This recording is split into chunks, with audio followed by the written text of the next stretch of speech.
Now, a new financial year to the Department of Immigration usually sees a new round of rule changes, and this year was no different to any other, but thankfully for partner visa applicants and the families that we look after, the rules were predominantly affecting people who are coming through the skilled visa program or employer-sponsored visas. So the changes that they were talking about introducing, which as Emma said hasn't come through, is the changes to making it a two-step process to apply for a partner visa. So first step would be the sponsor applying first to be able to sponsor their partner to come to Australia, and then the second step would be the visa applicant then being able to put in their visa application.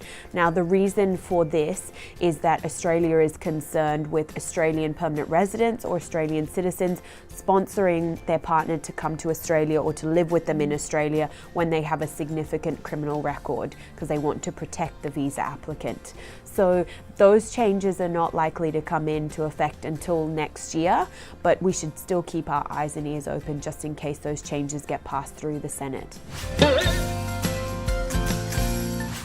Now, fees is something that always changes year on year, sometimes twice a year with the Department of Immigration.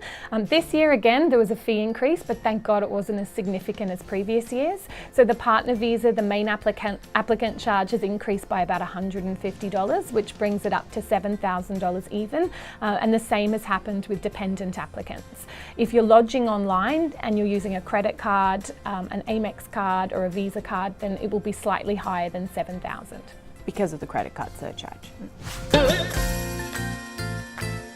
So the next thing that we wanted to talk about are lodgement forms. So for example, if you're lodging a paper-based application for a partner visa, that might include the 40SP. So these forms have been changed, so it's important that when you're writing your forms, you make sure that your form is currently the most up-to-date form.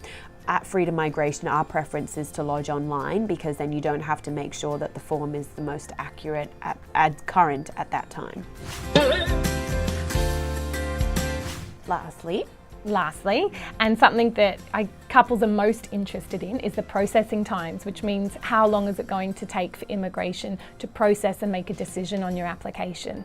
Now, unfortunately, with the new financial year, it didn't see a decrease in processing times for partner visas.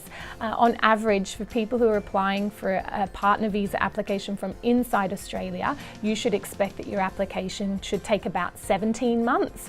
Some applications can take up to 19 months or more. For couples who are going to be applying for a partner visa from outside Australia, the processing times could be anything from 11 months up to 15 months. Now for a prospective marriage visa application, again, expect that your application will take more than 12 months. Now, it's not all that bad news in terms of overall changes to the partner visa process, but obviously delays in terms of processing times will have an effect naturally on people. So it's best to have the application as well prepared as possible in case immigration they're ready to make a decision as soon as possible.